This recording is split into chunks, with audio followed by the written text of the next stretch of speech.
சில பேர் இன்னைக்கு கிளம்புறாங்க, நீங்களா எங்களை படிக்க வச்சுங்க. அப்புறம் ஔவையாரை யார் படிக்க வச்சாங்க, திருவள்ளுவரை யார் படிக்க வச்சாங்க, இந்த கேள்வி எல்லாம் இன்னைக்கு கேட்டுக்கிட்டு இருக்காங்க. திருவள்ளுவரை யார் படிக்க வச்சாங்க அப்படின்னு அவருக்கு தான் தெரியும். ஆனா யாரோ ஒருத்தர் பாடம் சொல்லி கொடுத்துதான் அவர் படித்திருப்பார். திருவள்ளுவர் அப்படின்னு பேரே, வள்ளுவர் என்பது ஒரு ஜாதி பேரா இன்னைக்கு இருக்கு. வள்ளுவர் என்பது ஒரு ஜாதி பேர். மருத்துவர்னு ஒரு ஜாதி, அதுக்கு பேரே மருத்துவர்னு வச்சாங்க. ஏன்? அந்த மருத்துவர் தான் அன்னைக்கு ஆபரேஷன் பண்ணார். பிரசவம் பார்த்தவங்களுக்கு என்ன பேரு? மருத்துவச்சி. எல்லாம் நீங்க கும்பல் சேர்ந்து அழகென்ற சொல்லுக்கு முருகா பாடிக்கிட்டே இருந்தாங்க. முருகனை MABL படிக்க வச்சு மத்திய மந்திரி ஆக்குறதுக்கான தகுதி கொடுத்தது யாருன்னா திராவிட இயக்கம் தான். இந்த தமிழ்நாட்டை அப்படியே ஒரு பாம்பு மாதிரி வாயை திறந்துக்கிட்டு வருது பாரதிய ஜனதாங்கிற கட்சி. அதுக்கு பின்னால இருக்கு ஒரு இன்னொரு பெரிய பாம்பு குகை, அதுக்கு பேரு RSS. அவங்க கை கட்டி நிக்கிறாங்க. அமித்ஷான்னு ஒருத்தர் வராரு. அவர் யாரு? குஜராத் படுகொலைகள்ல அவருடைய பங்கு என்னன்னு ஒவ்வொரு நீதிமன்றத்திலையும் வழக்கு நடந்திருக்கு. அவ்வளவு படுகொலைகளை நிகழ்த்துவதில் புகழ் பெற்றவராக அவரோட பேரு பல பத்திரிகைகள்ல இடம்பெற்றது. கலவரங்களை நடத்துவதற்கு திட்டமிடுவதுதான் அவங்களோட வேலை. அவங்க இன்னைக்கு எதுக்கு தமிழ்நாட்டை சுற்றி கொண்டிருக்கிறார்கள்? திடீர்னு சொல்றாங்களே, அம்மா புள்ள பிடிக்கிற கூட்டம் வருது, பிள்ளைங்களை பத்திரமா வச்சுக்கங்க அப்படின்னு சொல்றாங்கல்ல. இது கலவர கூட்டம் வருதே. எப்படிப்பட்ட கலவர கூட்டம்? அமைதியா இருக்கிற ஊர்ல ஒரு கோயில்ல போய் ஒரு எரும மாட்டு தலையை வெட்டி கொண்டு போடுறது. யார் போடுறான்னு பார்த்தா ஒரு முஸ்லீம் போடுறதாக போறாங்க. குடிச்ச ஆளை பார்த்தா அவர் முஸ்லீம் இல்ல, இந்த கலவர கும்பலால தயாரிக்கப்பட்ட ஒரு ஆளு. ஒரு கோயில்ல, கோயம்புத்தூர்ல ஒரு பர்தா போட்ட பெண் போய் ஒரு கோயில்ல ஒரு கரியை வீசிட்டு போறாங்க. அந்த பொண்ணை பிடிச்சி பார்த்தா அது பொண்ணே இல்ல, ஆம்பளை, இந்த கலவர கும்பலை சேர்ந்த ஆளு. அப்ப இவங்க நோக்கம் என்ன? எதுக்கு இங்க உள்ள வராங்க? என்ன திட்டமிடுறாங்க? செம்மொழி தகுதி முத்தமிழறிஞர் கலைஞரால் கிடைத்தது. இப்படி நாம் சொன்ன உடனே தமிழ்நாட்டில் சில புதிய அறிவுஜீவிகள் ஒரு கேள்வியை எழுப்புவார்கள். அது என்னவென்றால், கலைஞருக்கு முன்னால் தமிழ் செம்மொழி இல்லையா? உங்க அம்மாவுக்கே நீங்க தான் பேர் வச்சிங்களா? நீங்க அம்மான்னு கூப்பிடுறதுக்கு முன்னாடி அவங்களுக்கு பேர் இல்லையா? இப்படியான சில கேள்விகள் எழுப்பப்படுகின்றன. தமிழ் செம்மொழி என்பதற்கு உலகத்தில் யாரும் சொல்லி தெரிந்து கொள்ள வேண்டிய அவசியம் இல்லை. அது நம்முடைய தாய்மொழி. 5000 6000 ஆண்டு கால வரலாறு இதுவரைக்கும் கண்டறியப்பட்டிருக்கிறது. அதுக்கு முன்னாலும் இருக்கலாம். ஒவ்வொரு இலக்கியமும் இலக்கணமும் 3000 ஆண்டுக்கு முற்பட்டது என்று இன்றைக்கு சொல்லுகிறார்கள். அப்போ 3000 4000 ஆண்டுக்கு முன்னால் ஒரு மொழிக்கு இலக்கணம் வரணும்னு சொன்னால், இலக்கணம் வர வேண்டும் என்றால் அதற்கு முன்னால் இலக்கியங்கள், பல்வேறு வகையான மொழி பயன்பாடு நடைமுறையில் இருந்தால்தான் ஒரு மொழிக்கு இலக்கணம் வரும். அப்படிப்பட்ட ஒரு பழமை வாய்ந்த மொழியை இந்த நாட்டில் நீச பாஷை என்று அழைத்தார்கள். நீங்க வீட்டில் பேசிக்கொள்ளலாம், படித்து கொள்ளலாம். ஆனால் உங்களுடைய வீட்டில் உங்கள் குடும்பத்து நிகழ்ச்சியில் அந்த நிகழ்ச்சியை நடத்துகிற மந்திரத்தை சொல்லுவதற்கு தாய்மொழிக்கு தகுதி இல்லை. நீங்கள் கட்டிய கோயிலில் நீங்கள் சென்று வழிபடும் போது உங்கள் பணத்தில் நடக்கிற அர்ச்சனை உங்கள் மொழியில் நடக்க முடியாது. அதுக்கு நாங்கள் வேற ஒரு மொழி வச்சிருக்கிறோம். அந்த மொழிக்கு பெயர் தேவபாஷை. அது சமஸ்கிருதம். அதுதான் உலகத்தில் பழமையான மொழி என்று கதை விடுகிறவர்கள் இப்போதும் தமிழ்நாட்டில் இருக்கிறார்கள். இவ்வளவு உயர்வு பெற்ற மொழியை, பழமை வாய்ந்த மொழியை, பெருமைக்குரிய நம் தாய்மொழியை நீச பாஷை என்று அவமானப்படுத்திய நாட்டில் 1918ஆம் ஆண்டு தமிழ்நாட்டிலே நடைபெற்ற நீதி கட்சி மாநாட்டில் தீர்மானம் நிறைவேற்றினார்கள்.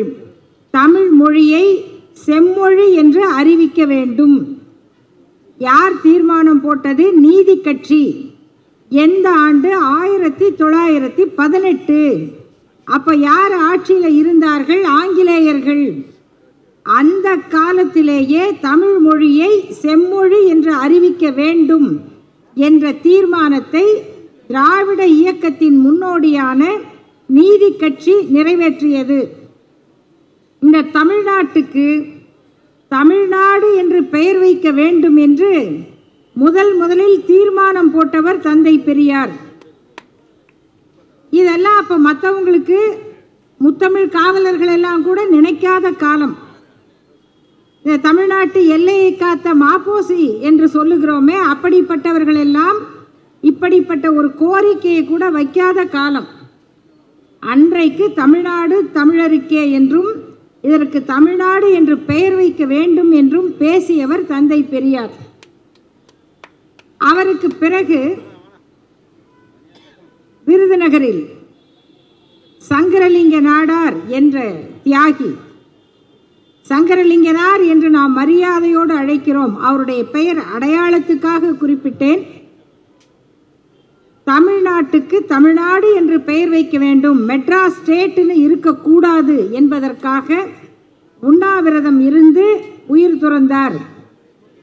அவர் சாகும் பொழுது அவருடைய இறுதி காலகட்டத்தில் அவரை அன்றைக்கிருந்த தேச தியாகிகள் யாரும் போய் பார்க்கவில்லை. அவரை போய் பார்த்தவர் பேரறிஞர் அண்ணா. அந்த குடிசையில் உண்ணாவிரதம் இருந்த சங்கரலிங்க நாடாரை தேடி போய் மெலிந்து போன அவருடைய கைகளை பற்றி, ஐயா உங்கள் உயிரை விட வேண்டுமா? உயிர் முக்கியமல்லவா? நாங்களெல்லாம் இருக்கிறோம், உங்கள் கோரிக்கையை நாங்கள் நிறைவேற்றுவோம், நீங்கள் உங்களுடைய உண்ணாவிரதத்தை முடிக்க வேண்டும் என்று அந்த காங்கிரஸ் தியாகியிடம் கேட்டவர் பேரறிஞர் அண்ணா. அவரை அன்றைக்கு காங்கிரஸ் கண்டுகொள்ளவில்லை, முதல்வராக இருந்த காமராஜர் கண்டுகொள்ளவில்லை, மற்ற யாரும் பொருட்படுத்தவில்லை. அது தேசவிரோத செயல் என்று அவர்கள் நினைத்தார்கள். இவையெல்லாம் நடந்த இந்த நாட்டில் 1967ஆம் ஆண்டு பேரறிஞர் அண்ணா அவர்கள் ஆட்சிக்கு வந்து முதல்வராகி திராவிட முன்னேற்ற கழகம் ஆட்சியை பெற்ற பிறகு 1918 இருந்து எழுப்பப்பட்ட அந்த கோரிக்கைகள், தமிழுக்கான சிறப்பு, இந்த மெட்ராஸ் ஸ்டேட் தமிழ்நாடு என்று பெயர் மாற்றப்பட்டது.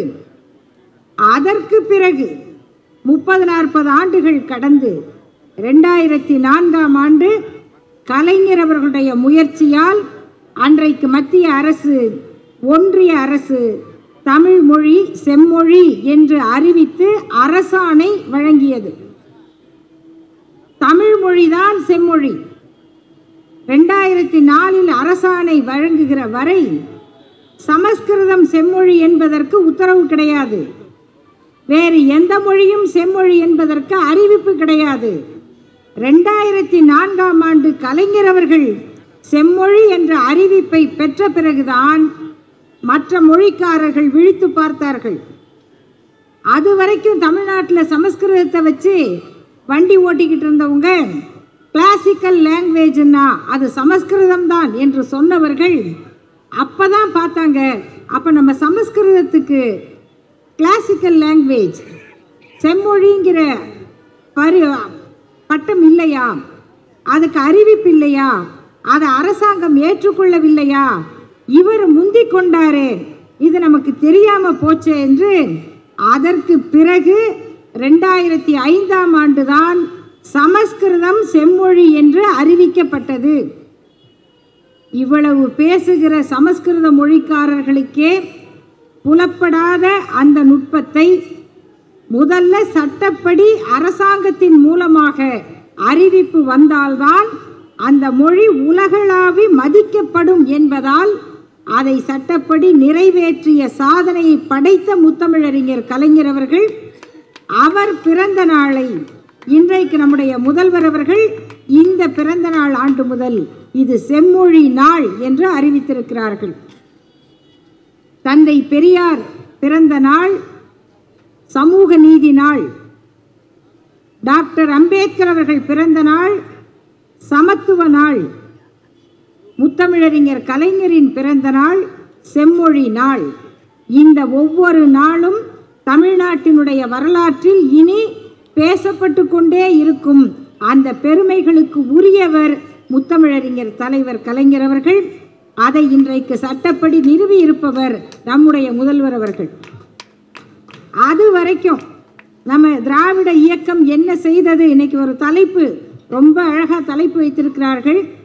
இந்த நிகழ்ச்சியை நடத்தி கொண்டிருக்கிற இந்த சென்னை கிழக்கு மாவட்டத்தினுடைய செயலாளர், தமிழ்நாட்டினுடைய இந்து அறநிலையத்துறை அமைச்சர், மரியாதைக்குரிய சகோதரர் சேகர்பாபு அவர்கள் நிறைய நிகழ்ச்சிகளை நடத்துகிறார். இந்த நிகழ்ச்சி நடத்துறது பெருசில்லை, அதுக்கு தலைப்பு கொடுக்கறது தான் ரொம்ப கஷ்டம், பெரும்பாடு. ஏனென்றால் கலைஞர் அவர்களை பற்றி பேசுவதற்கு எவ்வளவு வேண்டுமானாலும் பேசலாம். ஆனால் ஒவ்வொரு நிகழ்ச்சிக்கும் கொடுக்கிற தலைப்பு அவ்வளவு முதன்மையானது. அப்படி இந்த நிகழ்ச்சிக்கு தெற்கே எழுந்த இமயம் என்று ஒரு தலைப்பு. ஏன்னா இமயம் வடக்கு தான் இருக்கும். வடவேங்கடம் தென்குமரி ஆயிடை தமிழ்கூறு நல்லுலகுன்னு தொல்காப்பியத்தில் சொன்னாங்க. வடவேங்கடம்னு, அப்போ வடவேங்கடம்னா திருப்பதி அப்படின்னு தான் நிறைய பேர் சொல்லிக்கிட்டு இருக்காங்க. இல்லைங்க, வேங்கடம்ங்கிறது இமயமலையும் குறிக்கும். அங்கேருந்து இது வரைக்கும் இருந்தது, இல்லைன்னா எல்லையே குறுகி போச்சு அப்படின்னு நம்ம சொல்லிக்கிட்டு இருப்போம். அப்போ நாங்கள் அன்னைக்கே பெருமை பேசிக்கிட்டு இருந்தோமே, நீங்கள் என்ன பண்ணீங்க? திராவிட இயக்கம் என்ன புதுசாக செஞ்சிருச்சு? இன்னும் பல பேர் புதுசாக படித்தவங்க, திராவிட இயக்கத்தினுடைய இடஒதுக்கீட்டுனால படித்தவங்க, அரசு பள்ளியில் இலவச கல்வி இருந்ததுனால படித்தவங்க, பேருந்தில் இலவசம் கட்டணம் கிடையாது அதனால் கல்லூரிக்கு போய் படித்தவங்க, அப்படி படித்த பெற்றோருடைய கல்வி வாய்ப்பால் தான் கல்வி பெற்றவர்கள், இப்படி சில பேர் இன்னைக்கு கிளம்புறாங்க. நீங்களா எங்களை படிக்க வச்சிங்க. அப்புறம் ஔவையாரை யார் படிக்க வச்சாங்க? திருவள்ளுவரை யார் படிக்க வச்சாங்க? இந்த கேள்வியெல்லாம் இன்னைக்கு கேட்டுக்கிட்டு இருக்காங்க. திருவள்ளுவரை யார் படிக்க வச்சாங்க அப்படின்னு அவருக்கு தான் தெரியும். ஆனால் யாரோ ஒருத்தர் பாடம் சொல்லி கொடுத்து தான் அவர் படித்திருப்பார்.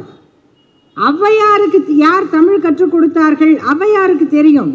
ஆனால் நமக்கு என்ன கேள்வின்னா, திருவள்ளுவர் பேரன், திருவள்ளுவர் அப்படின்னு பேரே, வள்ளுவர் என்பது ஒரு ஜாதி பேரா இன்னைக்கு இருக்கு. வள்ளுவர் என்பது ஒரு ஜாதி பேர். அவருக்கு ஜோசியம் சொல்ல தெரியும், அவருக்கு பல மந்திரம் தெரியும், ஆனால் அவருக்கு பட்டப்படிப்பு கிடையாது, அவர் டாக்டர் ஆகலை. மருத்துவர்னு ஒரு ஜாதி, அதுக்கு பேரே மருத்துவர்னு வச்சாங்க. ஏன்? அந்த மருத்துவர் தான் அன்னைக்கு ஆப்ரேஷன் பண்ணார். ஏன்னா மருத்துவர் அப்படின்னா இன்னைக்கு தான் நம்ம டாக்டருங்க. மருத்துவர் தான் அன்னைக்கு வைத்தியம் பார்த்தார். அவர்கிட்ட தான் கத்தி இருந்துச்சு. பிரசவம் பார்த்தவங்களுக்கு என்ன பேர்? மருத்துவச்சி. அவங்க டிஜிஓ, எம்பிபிஎஸ் டிஜிஓலாம் படிக்கல. அவங்க ஒரு சின்ன கத்தி தான் வச்சுருந்தாங்க. அந்த கத்தியை வச்சு தான் தொப்புள் கொடி அறுத்தாங்க. பழைய பாட்டிங்கெல்லாம் சொல்லுவாங்க, யாரையாவது திட்டணும்னா உன் தொப்புள் கொடி அறுத்த கத்தி என்கிட்ட இன்னும் இருக்குது அப்படின்னு பேசுவாங்களாம். நான் தான் உனக்கு பிரசவமே பார்த்தேன். அப்புறம் அதில் செப்டிக் ஆகி செத்து போனவங்களாம் இருந்தாங்க, அது வேறு. அதனால தான் புதிய மருத்துவம் வந்துச்சு. ஆனால் அன்னைக்கு அந்த மருத்துவ தொழில் செய்தவர்கள் ஏன் டாக்டர் ஆகலை? அவங்க ஏன் எம்பிபிஎஸ் ஆகலை? ஏன் அவங்களுக்கு இடஒதுக்கீடு தேவைப்பட்டது? அப்போ மருத்துவம் பரம்பரையாக இருந்துச்சு, சித்த வைத்தியம் பரம்பரையாக இருந்துச்சு, கட்டடம் கட்டுற வேலை பரம்பரையாக இருந்துச்சு, நெசவு நெய்கிற வேலை பரம்பரையாக இருந்துச்சு. ஆனால் அவங்க யாரும் படித்தவங்களாக வர முடியல. அவங்களுக்கு மரியாதை இல்லை. ஒரு படித்தவருக்கு இருக்கிற மரியாதை ஒரு தொழில் செய்கிற கலைஞருக்கு இல்லை. நம்ம தான் பேர் வச்சோம் தையல் கலைஞன். அவர் வெறும் டெய்லர் இல்லை, தையல் கலைஞன். அவருக்கு தெரியும், ஒரு சட்டையை தைக்க கொடுத்தீங்கன்னா லூஸாக தைச்சிட்டாருன்னா, என்னங்க சட்டை லூஸாக இருக்குன்னா அந்த துணி சுருங்கும் தம்பின்றவார். என்னங்க டைட்டாக தைச்சிட்டிங்கன்னா இது விரிஞ்சு கொடுக்கும்பான்றவார். அவ்வளவு தெரியும் ஒரு தையல் கலைஞருக்கு. அதனால் அவர் கலைஞர். முடி திருத்தும் சலூன்னு பேர் வச்சாங்க, முடி திருத்தும் கலைஞர். அது இவையெல்லாம் கலை. இந்த கலையை செஞ்சவங்க, அந்த தொழிலை செஞ்சவங்க, ஒரு மண்பாண்டம், ஒரு மண், ஒரு சொம்பு செய்கிறாங்க, ஒரு பானை செய்கிறாங்க. அதை போய் நம்ம கையை விட்டு எடுத்துட முடியாது. பார்த்தா அப்படியே ஆசையாக இருக்கும், ஆஹா இவ்வளோதானே அப்படின்னு. கையை வச்சு பார்த்தா தான் தெரியும். ஒரு பானை எடுக்கிறது, ஒரு சட்டி எடுக்கிறது எவ்வளோ பெரிய வேலை. நம்ம தெருமுனையில் நின்று ஏன் 5 ரூபாய்க்கு கொடுக்கக்கூடாதா, 10 ரூபாய்க்கு கொடுக்கக்கூடாதா அப்படின்னு கேட்கலாம். ஆனால் அந்த மண்ணை பிசைஞ்சு அதை சட்டியாக்கி பானையாக்கி மழையில் படாமல் குளிரில் இல்லாமல் வெயிலில் பதமாக காய வச்சு எடுத்துகிட்டு வந்து விற்கிறது ஒரு தொழில், ஒரு கலை. ஆனால் யாராவது குயவர் அப்படின்னு சொன்னாங்களா? இல்லை, குயவன். துணியை துவைச்சி கொடுக்குறவர் வண்ணான், இவன் செட்டி, இப்படி தான் பேர் வச்சுக்கிட்டு இருந்தாங்க. அவங்களுக்கு அருன்னு போட்டு மரியாதை கூட கிடையாது. அரு யார்? ஐயர், ஐயங்கார். ஏன்னா அவங்க செய்கிற வேலை தான் நாட்டுக்கே ரொம்ப முக்கியம். அவங்க ஸ்ட்ரைக் பண்ணாங்கன்னா ஒன்றுமே நடக்காது. இந்த வேலையெல்லாம் செய்கிறவனை மதிக்காத நாட்டில் கல்வியை தன் கையில் வைத்து கொண்டு ஒரு கூட்டம் மற்றவர்களை இழிவாக நடத்தியதை தட்டி கேட்பதற்கு வந்த ஒரு இயக்கம்தான் திராவிட இயக்கம். நீங்கள் இப்போ எல்லாரையும் பாட சொல்லுவாங்க. பெண்கள்லாம் கூடி காலங்காத்தால பெண்கள்லாம் கூடி காலையில் அண்ணன் திருச்சியிலேருந்து வந்திருக்காரு, அவங்களுக்கு நல்லா தெரியும். இன்னைக்கு வரைக்கும் ஸ்ரீரங்கத்தில் பாடிக்கிட்டு போகிறாங்க, எல்லா ஊர்லேயும் பாடுவாங்க. அதுக்குன்னு ஒரு கூட்டம் இருக்குது. அவங்க எல்லாரையும் எழுப்புறாங்க. வந்து அம்பரம் ஊடறுத்து ஓங்கி உலகளந்த எம்பர் கோமானே எழுந்திராய், கொம்பனார்க்கெல்லாம் கொழுந்தே குலக்கொடியே எம்பெருமாட்டி யசோதா எழுந்திராய், இதெல்லாம் சொல்கிறாங்க. அம்பரமே சோரே தண்ணீரே அறம் செய்யும் எம்பெருமான் நந்தகோபாலா எழுந்திராய். யாரை போய் எழுப்பிக்கிட்டு இருக்காங்க? இந்த பொண்ணுங்கள்லாம் 5 மணிக்கு எழுந்திரிச்சு போய் சாமியெல்லாம் எழுப்புறாங்க. இதுதான் பெண்கள் வேலை அப்படின்னு சொன்னாங்க. யாருக்கு? பணம் படைத்த பெண்களுக்கு. அப்படி பாடிக்கிட்டு இருந்த பெண்களை பார்த்து, அம்மா கனகனவென்று மணி அடித்தது காது கேட்கலையா? பாப்பா காது கேட்கலையா? உன் கையில் சுவடி பையை எடுக்க நேரம் வாய்க்கலையா? பாப்பா நேரம் வாய்க்கலையா? தம்பி நேரம் வாய்க்கலையா? எந்திரி, பள்ளிக்கூடத்து மணி அடிச்சிருச்சு, நீ போய் சாமியை எழுப்பிக்கிட்டு இருக்காத, போய் பள்ளிக்கூடம் போய் படிப்பா அப்படின்னு சொன்னாங்க. யாரு? திராவிட இயக்கம். இதை சொன்னவர் தந்தை பெரியார், அதை சொன்னவர் பேரறிஞர் அண்ணா. அப்படி போய் படிக்கிறதுக்கு நமக்கு பள்ளிக்கூடங்களை கட்டி கொடுத்தவர் கலைஞர் அவர்கள். அதனால இன்னைக்கு பெண்கள் படிச்சாங்க. இன்னைக்கு நம்ம பொண்ணுங்களை நீங்க 4 மணிக்கு எந்திரிமா, பூஜைக்கு போகலாம், அம்மா எக்ஸாம் இருக்குமா, தொல்லை பண்ணாதம்மா, நாளைக்கு பரீட்சை இருக்குமா அப்படின்னு சொல்லிட்டு இன்னைக்கு பெண் குழந்தைகள் படிக்கிறாங்க. எல்லாம் நீங்கள் கும்பல் சேர்ந்து அழகென்ற சொல்லுக்கு முருகா பாடிக்கிட்டே இருந்தாங்க. முருகனை MABL படிக்க வச்சு மத்திய மந்திரி ஆக்குறதுக்கான தகுதி கொடுத்தது யாருன்னா திராவிட இயக்கம் தான். நீங்கள் பாட்டு பாடின முருகன் இல்லை, இந்த திராவிட இயக்கம்தான் அதை படிக்க வச்சது. அதனால தான் நம்ம மேலே போனோம். எதுக்காக இடஒதுக்கீடு கொடுத்தாங்க? ஒவ்வொன்றும் கலைஞர் அவர்கள் ஆட்சியில் பிற்படுத்தப்பட்டோர்னா மிக பிற்படுத்தப்பட்டோர், அதில் இஸ்லாமியர்கள், அருந்ததியர், தாழ்த்தப்பட்டோர்னா அதில் அருந்ததியர், இவ்வளோலாம் பார்த்து கொடுத்தாரு. அதனால் இவ்வளவு பேர் இன்னைக்கு படிச்சிருக்கோம், இவ்வளோ பேர் வேலைக்கு வந்திருக்கோம். இப்படிப்பட்ட சூழ்நிலையில் இன்னைக்கு தமிழ்நாடு அரசு எத்தகைய சவால்களை எதிர்கொள்ளுகிறது, அதுதான் ரொம்ப முக்கியம். எத்தகைய சவால்கள் இன்றைக்கு நம்மை சூழ்ந்து வருகின்றன அப்படின்னா, ஒரு பக்கம் டெல்லியில இருந்து இந்த தமிழ்நாட்டை அப்படியே ஒரு பாம்பு மாதிரி வாயை திறந்துக்கிட்டு வருது பாரதிய ஜனதாங்கிற கட்சி. அதுக்கு பின்னால் இருக்கு இன்னொரு பெரிய பாம்பு குகை, அதுக்கு பேர் RSS. இந்த RSSும் BJPயும் விழுங்க திட்டமிடுகிற மாநிலங்களில் தமிழ்நாடு முதன்மையானது. ஏன்னா அவங்களால இதுவரைக்கும் கிட்ட வர முடியல. அந்த ஆபத்தை நம்ம எதிர்க்க வேண்டி இருக்கு. அதிமுக என்கிற ஒரு கட்சி இன்னைக்கு என்ன ஆகுது, இல்லாம போகுது அப்படின்னு நம்ம கவலைப்படுறோம். அவங்க கை கட்டி நிற்கிறாங்க. அமித்ஷான்னு ஒருத்தர் வராரு, அவர் யாரு? குஜராத் படுகொலைகளில் அவருடைய பங்கு என்னன்னு ஒவ்வொரு நீதிமன்றத்திலையும் வழக்கு நடந்திருக்கு. அவ்வளவு படுகொலைகளை நிகழ்த்துவதில் புகழ்பெற்றவராக அவரோட பேரு பல பத்திரிகைகளில் இடம்பெற்றது. கலவரங்களை நடத்துவதற்கு திட்டமிடுவதுதான் அவங்களோட வேலை. அவங்க இன்னைக்கு எதுக்கு தமிழ்நாட்டை சுற்றி கொண்டிருக்கிறார்கள்? நம்ம யோசிக்க வேண்டாமா? நம்ம ஊருக்கு யார் வர்றாங்க, யார் சுற்றி வராங்க? திடீர்னு சொல்கிறாங்களே, அம்மா புள்ள பிடிக்கிற கூட்டம் வருது, பிள்ளைங்களை பத்திரமா வச்சுக்கங்க அப்படின்னு சொல்கிறாங்கல்ல. இது கலவர கூட்டம் வருதே. எப்படிப்பட்ட கலவர கூட்டம்? அமைதியாக இருக்கிற ஊரில் ஒரு கோயிலில் போய் ஒரு எருமை மாட்டு தலையை வெட்டி கொண்டு போடுறது, யார் போடுறான்னு பார்த்தா ஒரு முஸ்லீம் போடுறதாக போறாங்க. பிடிச்ச ஆளை பார்த்தா அவர் முஸ்லீம் இல்லை, இந்த கலவர கும்பலால் தயாரிக்கப்பட்ட ஒரு ஆள். ஒரு கோயிலில் கோயம்புத்தூரில் ஒரு பர்தா போட்ட பெண் போய் ஒரு கோயிலில் ஒரு கரியை வீசிட்டு போகிறாங்க. அந்த பொண்ணை பிடிச்சி பார்த்தா அது பொண்ணே இல்லை, ஆம்பளை, இந்த கலவர கும்பலை சேர்ந்த ஆள். அப்போ இவங்க நோக்கம் என்ன, எதுக்கு இங்கே உள்ள வராங்க, என்ன திட்டமிடுறாங்க, இந்த நாட்டில் நாம் எப்படி அமைதியாக இருக்கிறோம், இந்த அமைதியை கெடுப்பதற்கு குலைப்பதற்கு திட்டமிடுகிற கலவரக்காரர்கள் இந்த ஊருக்குள்ள வர்றாங்க. அதற்கு ஒரு திராவிட இயக்கமாக தன்னை காட்டிக்கொண்ட அதிமுக என்கிற ஒரு பெரிய கட்சி, அதுவும் ஒரு சாதாரண கட்சி இல்லை, அதுவும் ஒரு பெரிய கட்சி, அந்த கட்சி இன்றைக்கு அவர்களுடைய கைப்பிடியில் கரைஞ்சிக்கிட்டு இருக்கு, காணாமல் போகுது. அப்படிங்கும் போது நம்முடைய கவலை அதிமுக என்கிற கட்சியை பற்றியது அல்ல, தமிழ்நாட்டினுடைய எதிர்காலத்தை பற்றியது.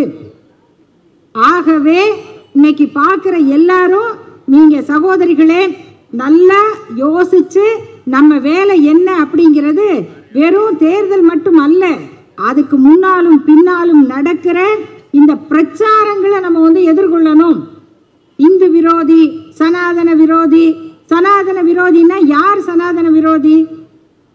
உங்க வீட்டில் பிள்ளைங்களுக்கு 10 வயசுல கல்யாணம் பண்ணுவீங்களாமா? வயசுக்கு வர்றதுக்கு முன்னாடி ஐயா நீங்க பண்ணுவீங்களா? வயசுக்கு வராத பிள்ளைக்கு கல்யாணம் பண்ணி வைக்கணும். பொம்பளை பிள்ளைக்கு 10 வயசுக்கு முன்னாடி, வயசுக்கு வர்றதுக்கு முன்னாடி கல்யாணம் பண்ணி வைக்கணும். கல்யாணம் பண்ணாட்டி நீங்க நரகத்துக்கு போயிருவீங்கன்னு எழுதியிருக்கு. பரவாயில்லையா, நான் நரகத்துக்கு போனாலும் பரவாயில்ல, என் பிள்ளை பள்ளிக்கூடத்துக்கு போகணும் அப்படின்னு நினைக்கிற எல்லாரும் சனாதன விரோதிகள் தான்.